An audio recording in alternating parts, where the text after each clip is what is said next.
Welcome to Kenton Teaches. Enjoy the video. You begin by verifying firmware and power. This prevents mid-task failures. Once that's done, open the Iotn app and pair via Bluetooth. Follow the on-screen code. Make sure the ruler sits flat and the sensor is unlocked with your PIN because orientation and security affect accuracy. Now calibrate quickly using the app's two-point method. This establishes the scale baseline. Don't skip calibration. It's the foundation for every measurement you'll take.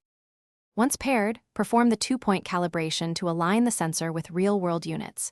Choose 0 cm then a 100 cm reference because linearity matters. Next, configure units. Pick mm, cm, or inches, and set the sampling rate depending on motion. Higher rates capture fast movements, but use lower rates to save power. Make sure Live Sync is enabled if you need instant data on your phone. Otherwise, toggle local logging. These choices control precision and battery life, so choose intentionally. You're ready to measure. Align the probe with the target, press measure, and take 3 readings to average.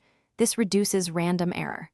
Once collected, export the results as CSV or stream them in real time to the app or cloud for analysis. When finished, power down to conserve battery. If you see drift or inconsistent values, rerun calibration, confirm battery is above 50%, and install any firmware updates. These 3 actions fix most problems quickly. Thanks for watching. Please subscribe if this video was helpful.